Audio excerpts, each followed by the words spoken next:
So let's talk about drum sample replacement. Yeah. I love drum sample replacement because it allows you to kind of, you can do some very, very crazy sound design when it comes to making the snare sound a certain way. And when you're dealing with real drum tracks like the ones I have brought up here, if I solo the snare, you're going to hear all the other drums coming through the snare mic. So that kind of limits what I can do. So if I wanted to add like a ton of treble to the snare, I would be increasing the treble of the hi-hat as well. I'll show you. Right, so that kind of limits me of how far, puts me in a box and gives me boundaries of how far I can push things. So with drum sample replacement, you can just replace that direct mic with your own sound, and it allows you to do a lot more tone shaping. Now, to do drum sample replacement, there's a couple steps to it. The first thing you want to do is actually have decided which drum you're going to replace. So let me show you here. I'm just going to drag this snare down here so we can look at it and it'll be easier to see. So I've decided that I want to replace the snare drum, right? And I have my edits done. Let me just make this one solid piece of audio. Right. So the first thing you want to do is you want to detect silence to create the triggers. And I'll explain this in a minute. So I've got my original snare track and it's all edited and stuff. And now I want to turn each hit into a trigger point. So you want to do that by going to detect silence. Now with detect silence, you have this control which is a threshold control. So if it's all the way up, it's not going to detect any hits. But as soon as it starts to cross the snare hits, it starts to detect hits. Now these different parameters you have here are going to control exactly what it determines as a hit. So if I click on small numbers here where it says minimum time open and minimum time closed, it starts to detect a lot more hits. If I have bigger numbers, it puts more time in between the hits that it will detect. Now, I've done a ton of drum replacement, so there's kind of a magic number here, and I don't even know why, but this is just the numbers that I use. So for snare, I always do negative 14.7. I know that sounds strange, but that's what I've come up with as the perfect number. It pretty much works on every snare track ever. And then for the minimum time open and closed, I just make both of those 64 milliseconds. It's very, very hard to actually hit a snare drum twice within 64 milliseconds. So the reason why you're using that number is because you don't want it to trigger twice on one snare hit. So when you use that number, it's kind of the golden number. And then the pre-roll is just going to be 1 millisecond, just so you have a little bit of audio space in front of the transient. And then your post-roll is going to be 64 milliseconds as well, so that you actually have a little bit of audio to work with when you want to grab your edit point. And I'll show you what that looks like now. So when you hit process, now every single snare hit has been turned into a piece of audio like this. Now the thing that happens though is sometimes you get like a flam hit right here. It didn't detect the second hit. So what you have to do is you have to manually go in and cut those. Just so you have you want one audio event per snare hit. Like that. And you would just literally just go through the song and manually do that for every snare hit that it didn't detect. And this is another reason why you don't rely on computers to do stuff, because they don't have brains. Okay, so That's pretty good. So let's go back to the slide. The next step is normalizing the transients. So let me show you that. Okay, so now I've got all these different snare hits, right? If I go and look at them, they're pretty much all the same velocity, but every once in a while you're going to encounter some snare hits that that have a lot of dynamics to them, and I'll show you. Let me find a section that has a bunch of dynamics. All right, here's a good example. I'll just play this part.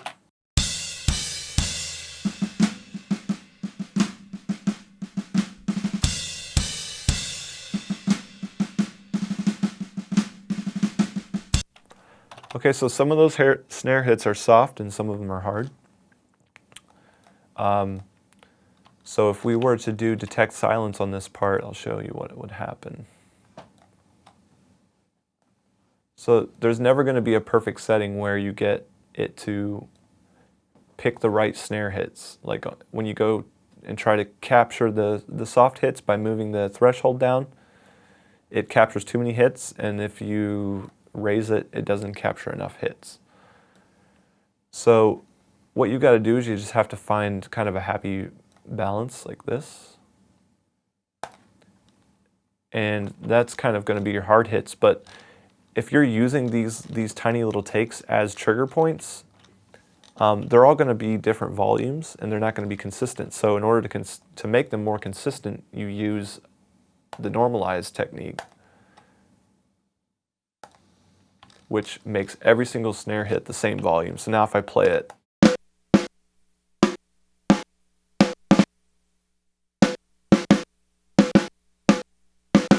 so no matter how hard he hits the drum, it makes it the same volume. That's what the normalizing does.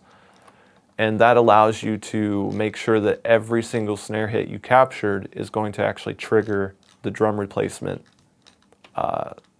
so that the sample plays properly.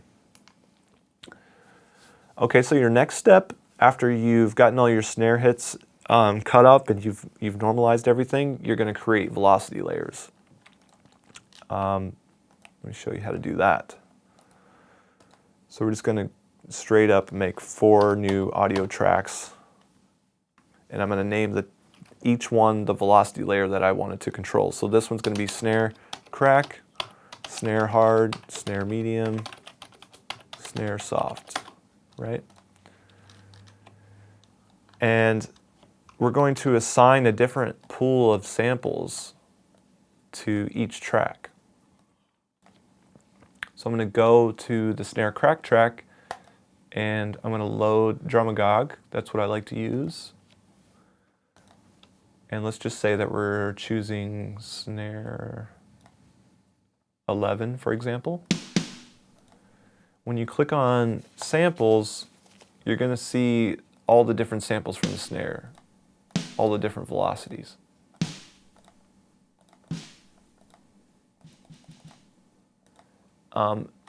Since this is our crack track, we're only going to allow it to play crack samples.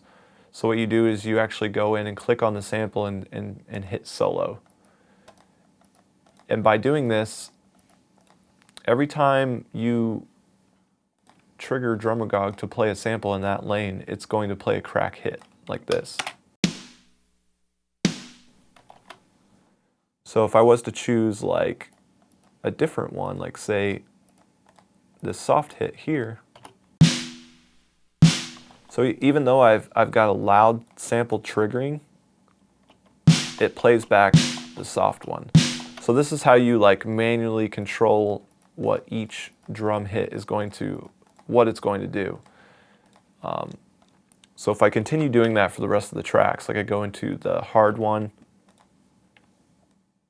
and then I go into the pool and select hard hits.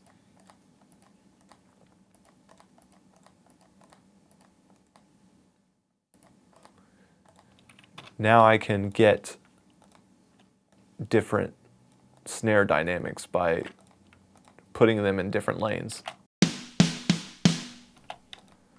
So I can almost like basically control what the drummer is doing by by putting it in the right lane. So that's how, like if you were to have just one type of layer, then you would get something that sounds like this.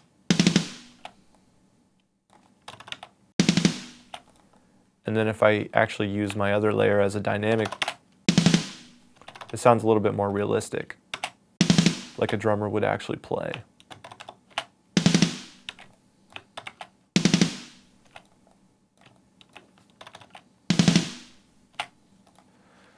Okay, so then we already went through picking the samples.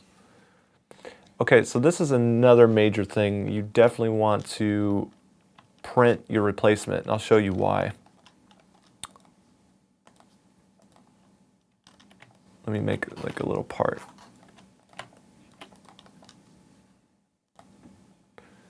I'm going to change this layer to medium hits so we can hear the difference better.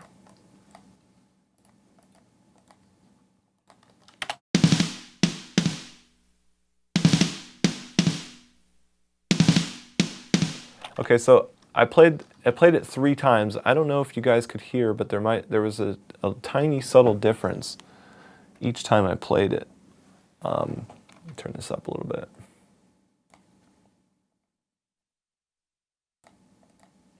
Let me play this back.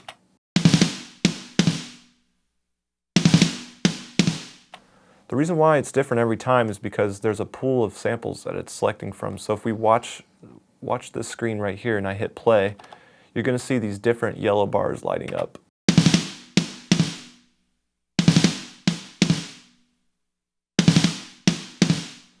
So it's randomly choosing a sample from these 5 that I selected. It's randomly choosing.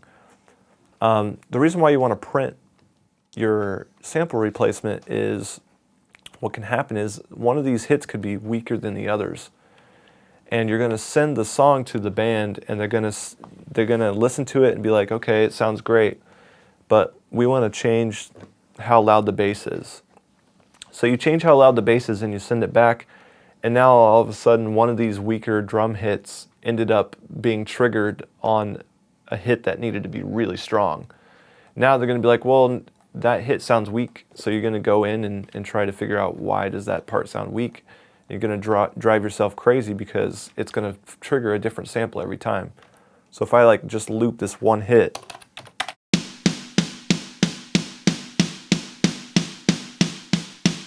did you hear that? That one hit was weak.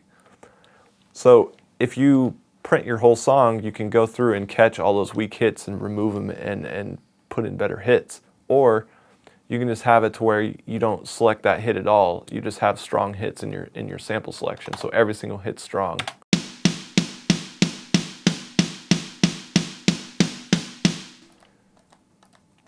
And then like if you only had these two to select from, one of them would be weak.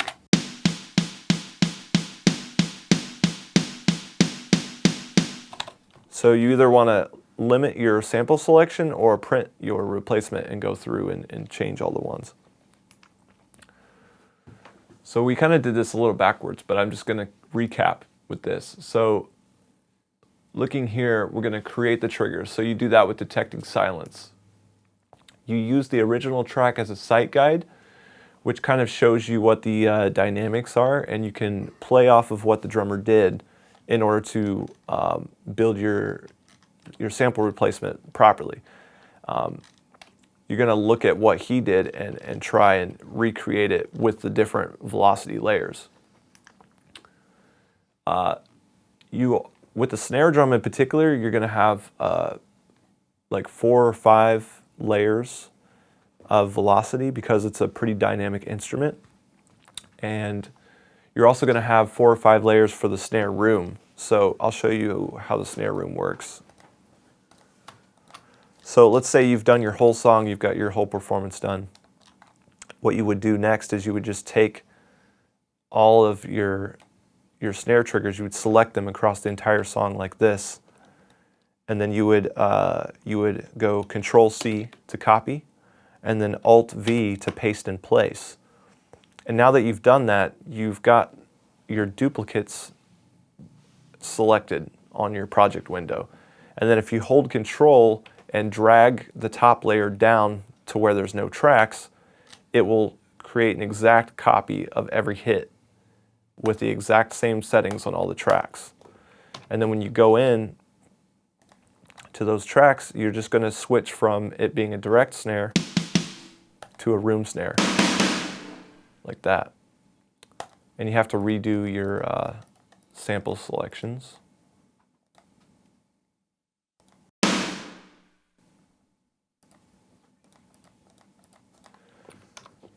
Okay, and then when you play them back, you get the full snare sound. So let's take a closer look at the performance.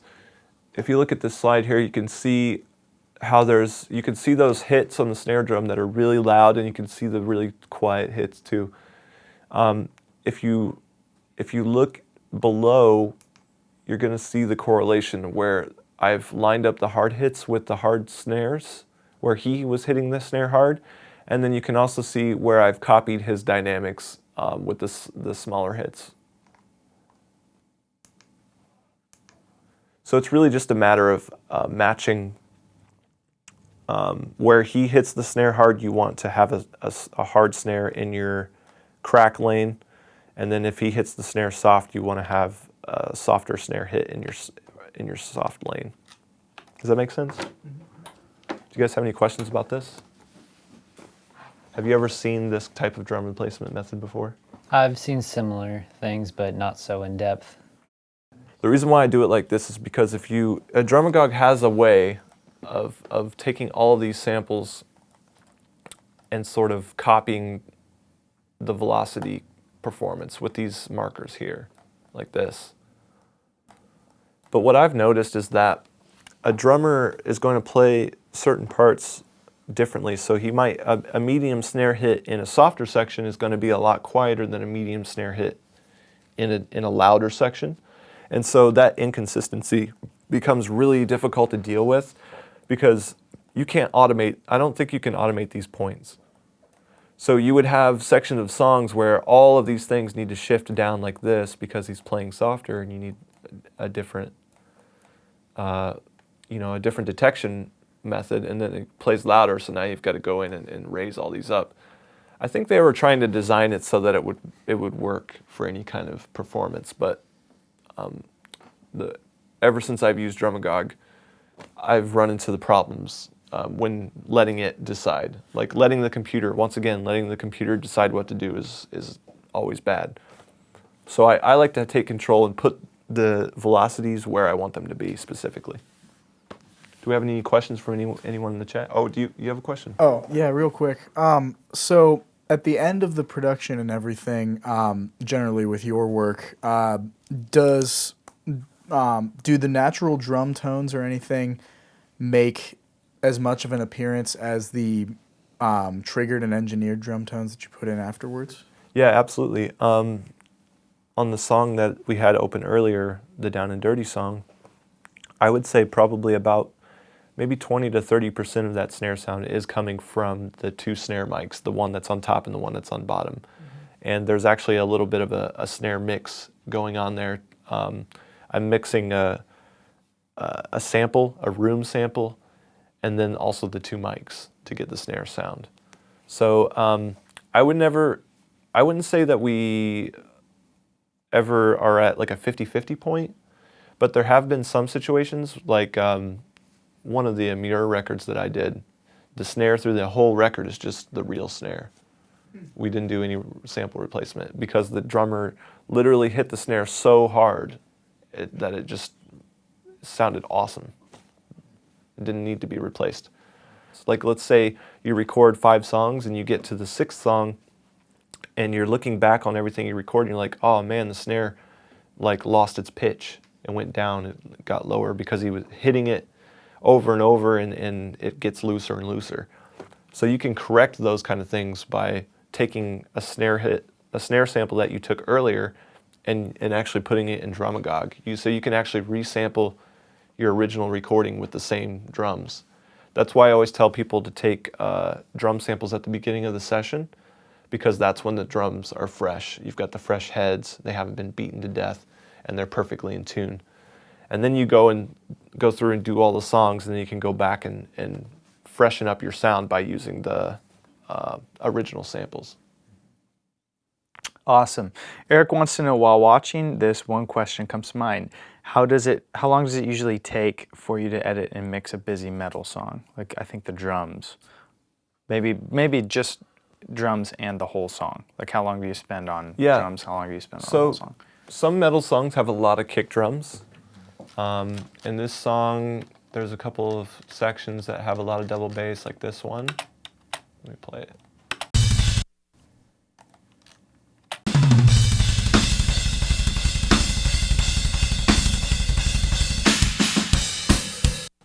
So editing that one section would probably take a long time. Let me just see how long it takes me to do a couple hits. Because we do spend hours on this stuff. And I know that some of the editors that I work with, they can usually do about 3 songs a day, but I don't know, they might be spending, that might be a 12-hour day, because it might be 4 hours each song.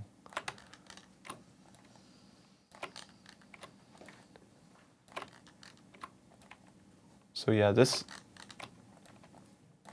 right, let's zoom out and see. Yeah, that was just one, that's not even one bar yet. So it does take a lot of time, because there's thousands of drum hits in a metal song. So it takes forever. But I think when you do that though, it's worth it, because it tightens it up, and part of the reason why a lot of amateur productions sound bad a lot of times is timing.